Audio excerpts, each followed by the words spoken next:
on your computer. Let's talk about launching Word. Launching Word means that you are telling the application to run. And there is the textbook, kind of the old-fashioned, boring method of doing this, and I'll show you what that is right now. The way we've done it in the past is we've said, well, I'm going to open up my computer, and then when that window opens, I'm going to go to my hard disk, which is my C drive, and double-click that. Okay, and there's Microsoft Office. And then we go over and open the Office subfolder. And then with that open, we scroll down until, if we're lucky enough, we will find Microsoft Word itself. There it is. There is WinWord. Now that is the program Microsoft Word. If I double-click that, Windows says, you want to launch this thing. This thing is a program. I'm going to bring it up on screen and up in your computer's memory. And of course, this is the hard way to launch a program. Way back in the old days, back in Windows 1.0, back in my day, it was the only way you could do it. But you young whippersnappers today have a variety of methods. Let's take a look at the most common method. When you install software on your hard drive, what Windows usually does is puts in this Programs folder a shortcut which points to the original application. So for many of you, how you launch your applications, you don't go through that old, try to find the program itself and double-click it. You just go down to the Start menu and you get to it that way. And that's a great way to go. I want to show you another technique now, one that I use even more often than that, and it's very handy. Let's go back here to the WinWord program. What I'm going to do is select it, and I'm just going to click the right-hand mouse button and use the command Create Shortcut. So I'm going to say, yes, create a shortcut. And what it's done is it's created a shortcut to Word 97, which I'm going to drag right out here onto my desktop. Now, the beauty of this is I don't have to open a folder, and I don't have to open a menu to get to it. It's just sitting out there. And in real life, I've done this for all my commonly used applications. I've done it for Excel, and for Word, and for Access, and for FileMaker, and, well, in fact, my desktop's a little cluttered up with all these icons. As you can see, we've got this nice little shortcut sitting out on the desktop. All I have to do is double-click that shortcut. And what it does, as soon as I double-click it, it goes running into your hard disk and double-clicks the original. It acts as a conduit back to the original file.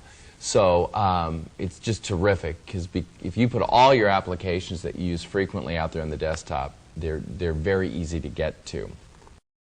Okay, well, we've launched Word here. Let's take a look at what we're seeing on screen. We'll take a quick tour. First of all, we've got our title bar for the program up on the top. You're familiar with that from other Windows applications.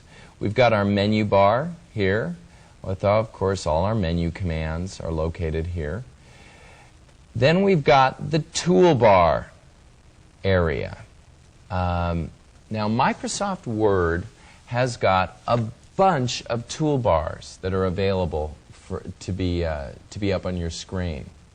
This is the standard toolbar that appears. And odds are when you double-click Word 97 on your machine, this is the standard toolbar that you'll be seeing up on your screen.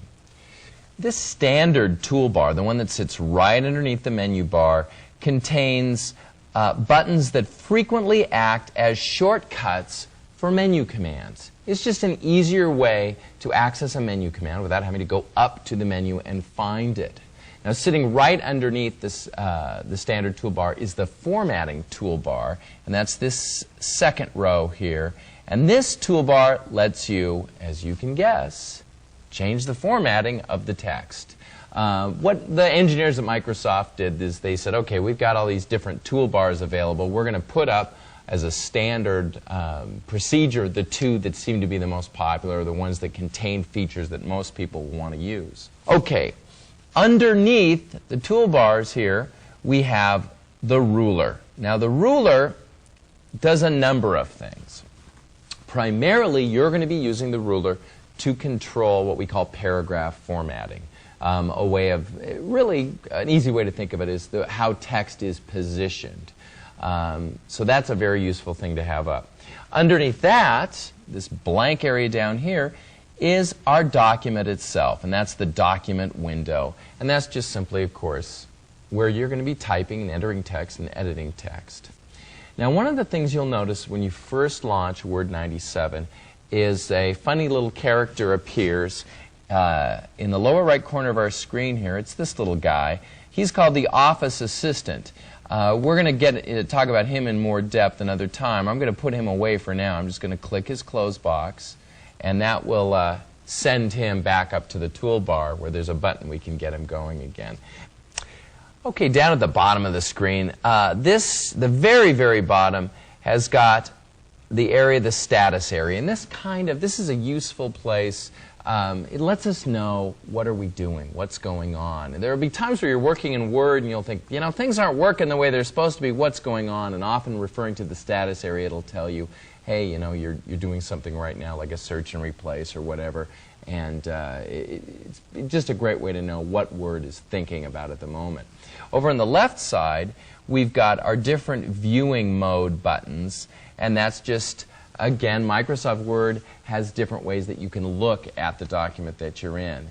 You can say, well, I want to be seeing it in outline view, or I want to be seeing it in preview mode, etc. So it's just, again, Word's way of letting you choose how you view the document.